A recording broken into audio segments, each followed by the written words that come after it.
A child trapped in a 52-year-old body. Now, that statement, that one statement has rattled NRM apologists, Muhoozi Kainerugaba apologists. They cannot help it. They are throwing insults into my comment section. If you have not gone to my Facebook, you should go where the drama is. Go and check it out. Yeah, this is the weekend review. We are going to talk about what has made the news this week. We are going to start with the elders, Miria Matembe and Francis Babu. What are they saying? Will this work? Will Museveni rein in? Will Museveni remember that he has a son? Because at the moment, it is easy for us to speculate that this man has dementia. He must have forgotten that he has a son called Muhoozi Kainerugaba who is tormenting Ugandans right now, who has no respect. Anyone that speaks on him, he comes after him. So let us hear what Francis Babu is saying in this clip. During the 1962 to 1966, a lot of things happened. In 1966, something even worse than that, people died. But before 1966, people who died in 1964 because of the lost counties. 1969, same thing happened.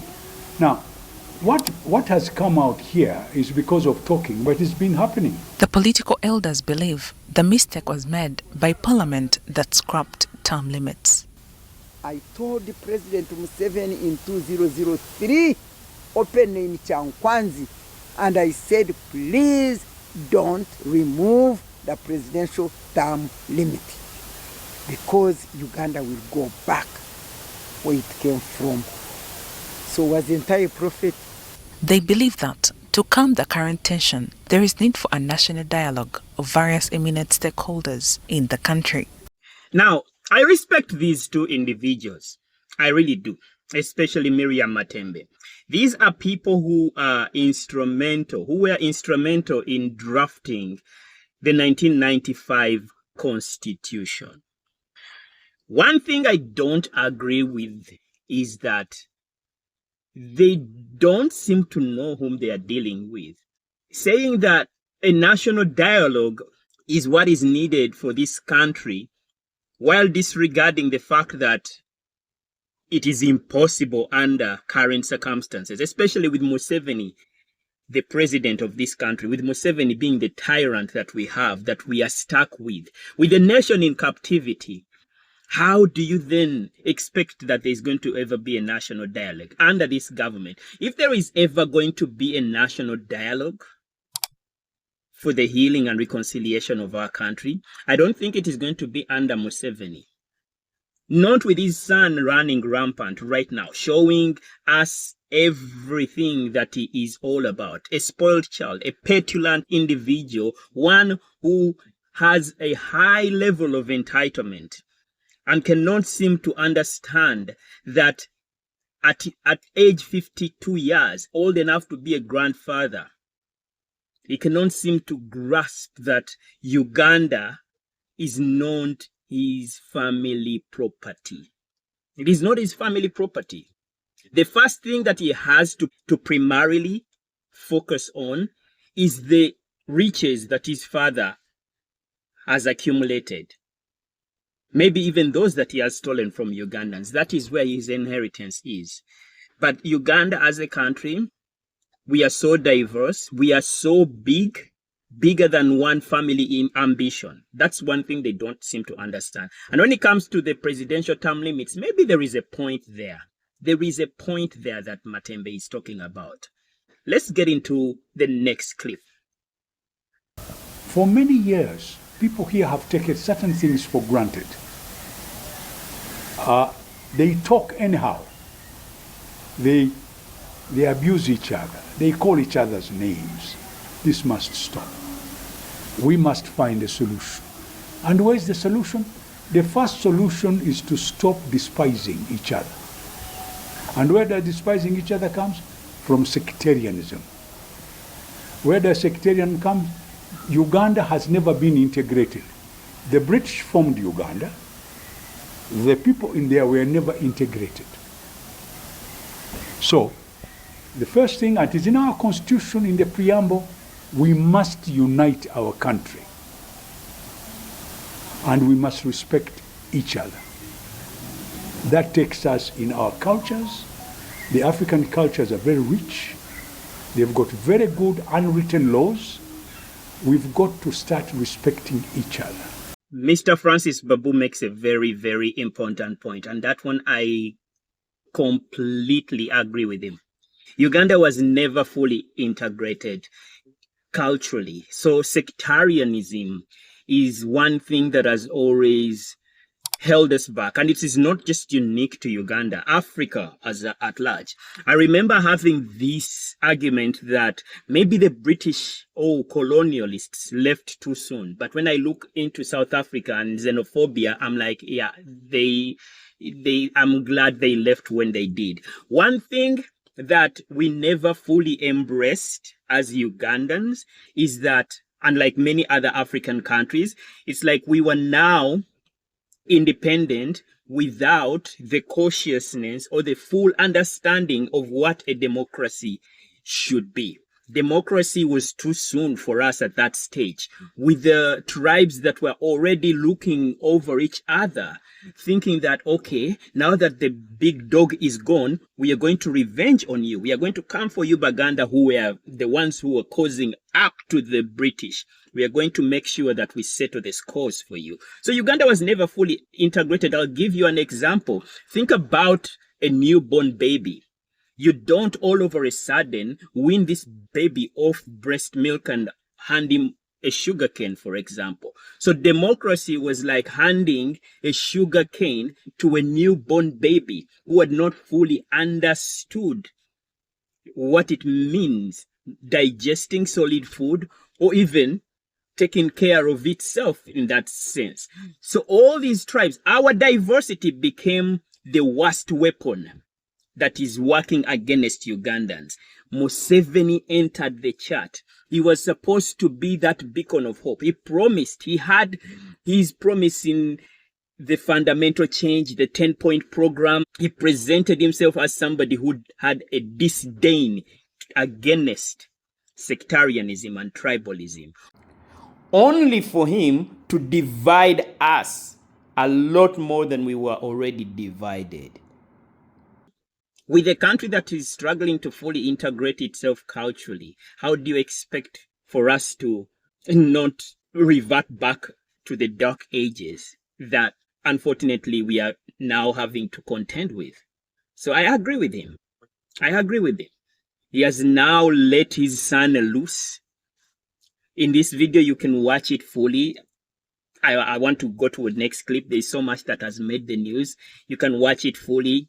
They're advising Museveni to rein into his son and, call his son to order, which I don't think it's going to be possible because, like I said, he must have dementia. He must have forgotten that he even has a son called Muhoozi at this point. This man is too old. And the old dog cannot be taught new tricks. It cannot.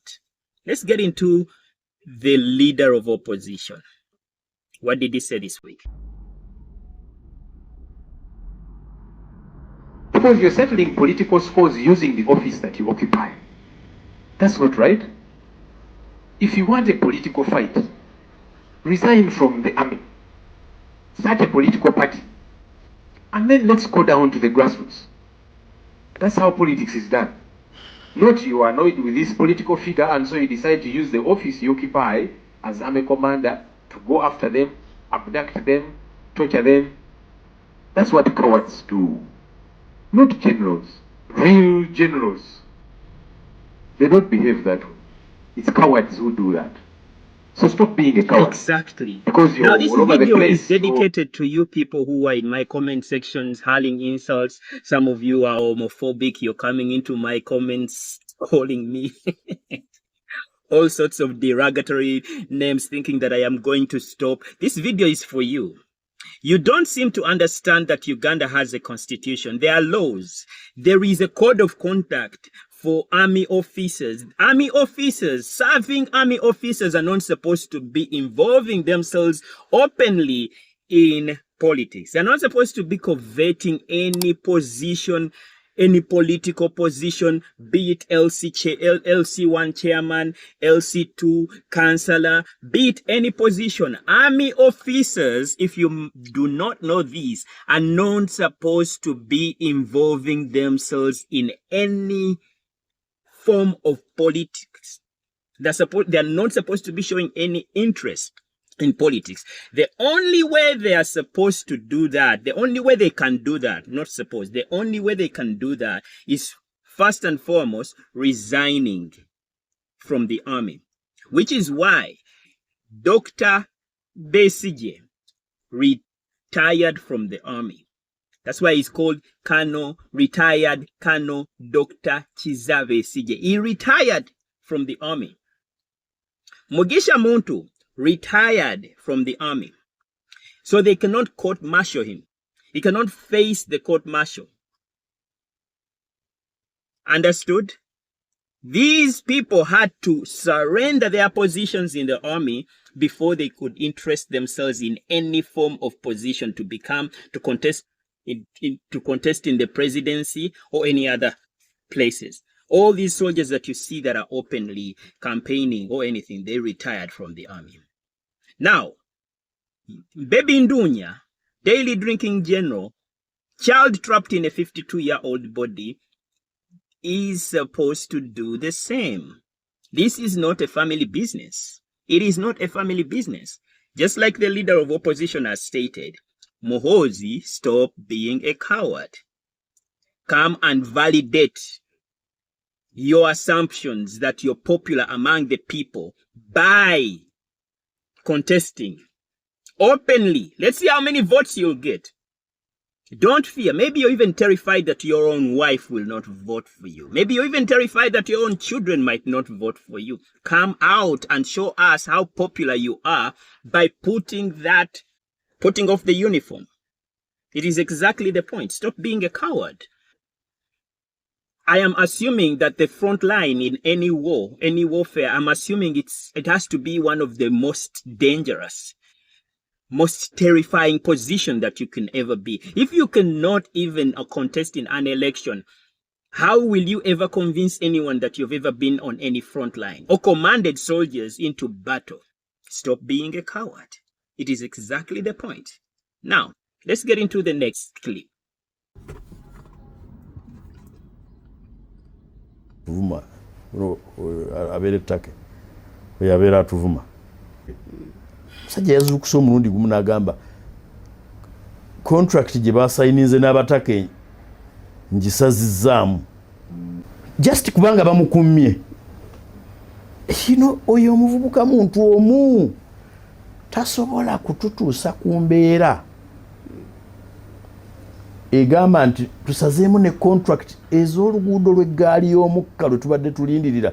Tanzania yatuleka, Kenya yatuleka, funded by the African Development Bank, externally funded.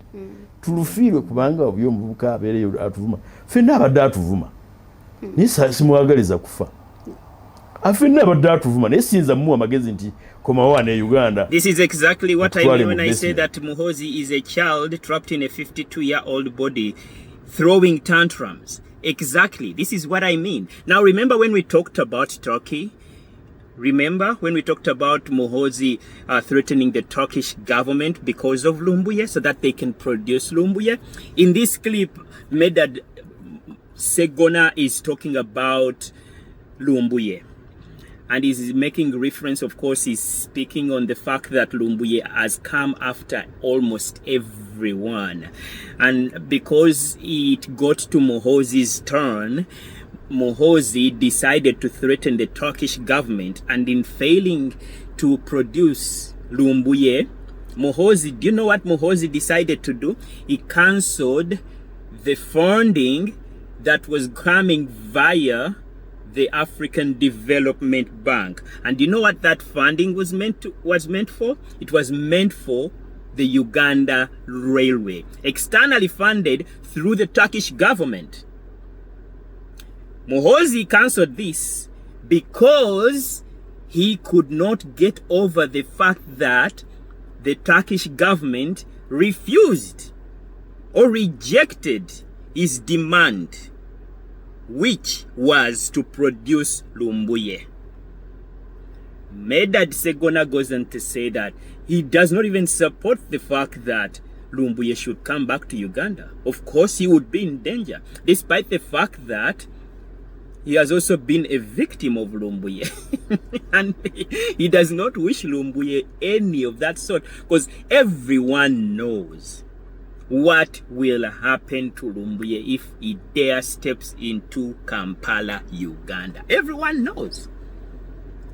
So this is a child trapped in a 52-year-old body.